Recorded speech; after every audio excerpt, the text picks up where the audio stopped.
Welcome agents, Ubisoft have released the development blog today which goes into detail about the weapons with the Division 2. In today's video I'll round up all of the important information about the weapons coming in March 2019, so if you enjoy this drop a like, subscribe and turn on notifications below, and let's do this. Ubisoft confirmed that this development blog is the first in a series of blogs, each one digging deeper into different aspects of the game. So today's blog was about weapons. First off, Ubisoft confirmed a new weapon category called Rifles. So with the release of the Division 2, we have 8 confirmed weapon categories, which are Assault Rifles, Marksman Rifles, Submachine Guns, Shotguns, Light Machine Guns, Pistols, and the new edition Rifles. Rifles will include both semi-automatic and burst fire weapons, and the reason for this change, Ubisoft confirmed, is mainly for the balancing perks. Ubisoft stated, the Division, the many different rifles are grouped into 2 categories, the Assault Rifle or Marksman Rifle category. In the Division 2, we have decided to add a third category for these weapons. This will allow us to create specific and relevant bonuses for semi-auto and burst fire rifles, as well as all other weapons. Our ambition with these changes is to have a great variety of equally viable weapons in the game, so that you will have a wider range of weapons. This to me is a positive addition, but I do hope they can get the balancing right and we don't have another game where only SMG or only one SMG is used or one assault rifle, like the House and the lightweight M4. Leave your comments below on this change. Moving on, Ubisoft briefly talked about exotic weapons. They stated that a lot of effort has been put into making exotic weapons visually stand out more from other weapons in the game, earning their exotic label. These weapons will have their own unique look, and this will tell you a bit about the story and the weapon, all connected to the lore. There was nothing further more about the exotic weapons, no specific talents or anything like that, so unfortunately at this point it is simply about the visuals of the weapons, which appear to be better than the Division 1 at least. Next up, let's look at the mods, which we have seen quite a bit of before this blog in the demos and trailers. Ubisoft state that the mods will be unlocked and not looted in the Division 2, which we knew already. What's your opinion on that? I personally enjoy trying to find the perfect mod, and my worry is this will take away from the grind that kept me at least playing the Division for countless hours.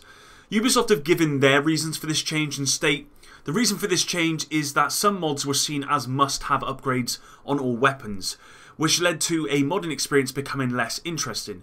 It also made reloading less important due to the inflated magazine sizes, and weapon handling less dynamic because of the high handling numbers on the mods. For the Division 2, we will change the mod system so that modding the weapon will be about customizing its feel and use to fit your playstyle rather than about mandatory upgrades. Now, I completely understand why the devs made this change, at least from this statement, but part of me thinks it is a way to reduce the inventory issue we had in the Division and lack of stash space, which is fine, but I do worry that us agents might miss the grind. Ubisoft continues saying that each mod will have their set stats for everyone, both with positive and negative stats. An example being an extended mag give you extra rounds but lower reload speed because it's bigger and heavier. Ubisoft stated that the purpose of this is to have an unlock system where you choose mods based on personal preference while still keeping it balanced.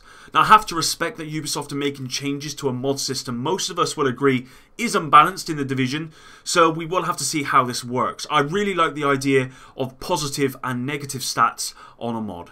Moving on to weapon talents. As you may have seen already in my coverage of weapon talents, they have been completely reworked for the Division 2. Ubisoft state that in the Division, weapon talents have 2 requirements, a minimum amount of main stats and some kind of action to activate the talent, for example responsive, which requires you to be within 10 meters of your target for the talent to be activated. Ubisoft state they want weapon talents to be more interesting, creative and play bigger roles in your builds to make it more fun within the Division 2. So they confirm the requirements for weapon talents can be pretty much anything. Their example is having a gear piece with a particular brand, a certain attribute, or having a specific weapon type equipped. The only real restriction is that each talent will have a gameplay theme and the weapons requirements will be connected to that theme. This will give you a greater understanding of how the talent can be used and whether it fits your playstyle or not.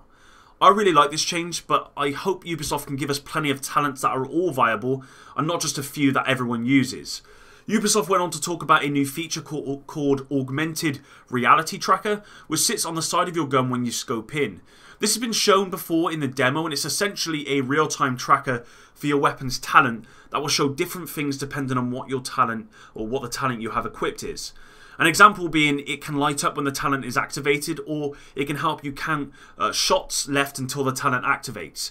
Again, I think this is a good change and should help you understand your talent better and become more efficient as an agent. Lastly, Ubisoft talked about grenades. They confirmed there will be 6 different grenades available to everyone, and they wanted to take a different approach in the Division 2. This time around, the grenades will be connected to the specialization you choose after reaching level 30, and you can only use the concussion grenade between the levels of 1 and 29. At level 30, there will be 3 additional types of grenades tied to each specialization. For the sharpshooter, we have the flashbang grenade, the demolitionist has the incendiary grenade, and the survivalist will have the frag grenade. When you switch specialization, you will also switch grenade, meaning you will never have both the frag grenade and the flashbang grenade, for example. However, you will always have the concussion grenade. Ubisoft state the reason for this is to make sure grenades are still powerful and useful without being such a large part of your arsenal, and frankly, I'm really happy with this change. It's one of my major gripes with the Division. It also means that you will have a much clearer idea on someone's capabilities, depending on what specialization they have chosen.